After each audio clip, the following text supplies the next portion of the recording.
hablaste de que vos de alguna forma exorcizás a través de la escritura. Sí. Un vuelo aroma, un viaje inesperado hacia la felicidad. Bueno, esta fue mi primer novela, un libro que yo amo enormemente. Siempre cuando uno escribe habla de uno, ¿no? Los autores que digan que no hablan de sí mismos en los libros es mentira, es decir, todos ponemos nuestra subjetividad allí. Y este es un libro maravilloso que habla sobre la búsqueda de la felicidad, mi propia búsqueda de la felicidad. Yo tengo un equipo muy interesante que trabaja conmigo, un equipo muy creativo, y que me dijeron, ¿por qué no contás esta historia que está buenísima arriba de un avión?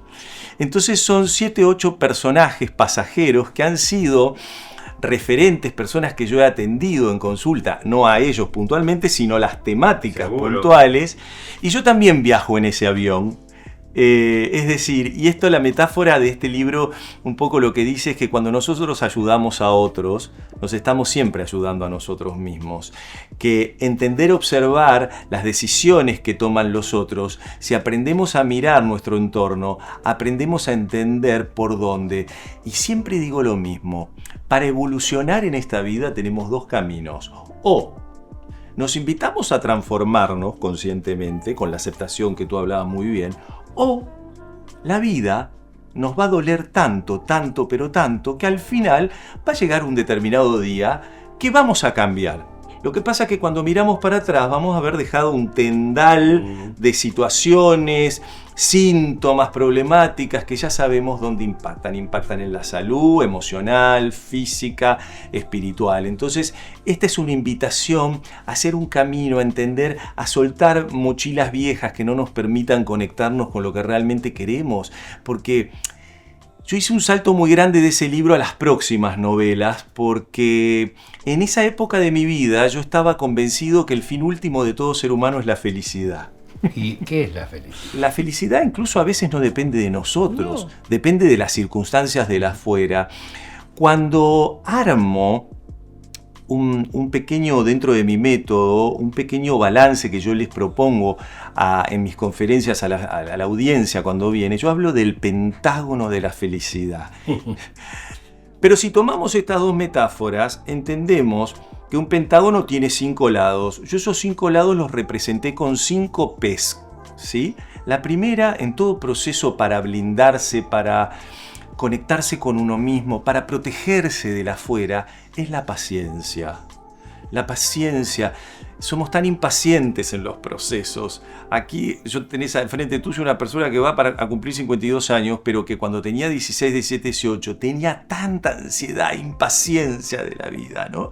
Entonces, la paciencia no se cambia de un día para el otro. Es decir, volvemos a revisar nuestros orígenes, nuestra historia, y eso lleva paciencia, los procesos llevan paciencia. Exactamente, te iba a decir, es un proceso donde te vas a enfrentar a tus propios demonios. Exactamente. Que además, capaz que durante mucho tiempo no quisiste ver. Brillante, es ahí. Y ahí es donde yo pongo la segunda P, que es el perdón. Que es un palabrón enorme. Que está conectado con esto que tú decías antes, ¿no? Con la aceptación. Es decir, nosotros volvemos, y yo siempre invito a todo el mundo a que perdonen todo. Y voy a decir, ¿pero se puede perdonar todo? Sí, hay que aprender a perdonar. Hay que aprender a esta frase que está muy de moda, a soltar. Porque en realidad el perdón no es hacia el otro, al que me hizo daño, es hacia nosotros mismos. Concepto que muchos de nosotros ya lo tenemos incorporado.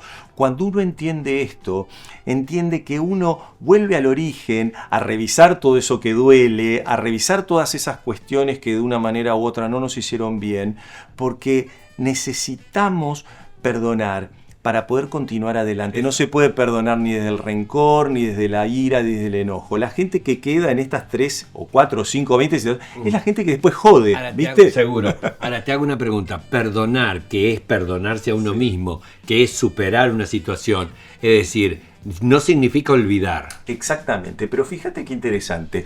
Hay 2 teorías muy interesantes como tiene la cara de la moneda. Hay toda una corriente, que es la más oriental, digamos, que dice que el perdón se termina de concretar cuando nosotros olvidamos. ¿Viste que existe la frase, no soy rencorosa, pero soy memoriosa, dice Mirta? Dice Mirta, bueno, exacto, chiquita dice esto eso. Lo que diría un hindú, un budista, diría, bueno, entonces chiquita no perdonó. No.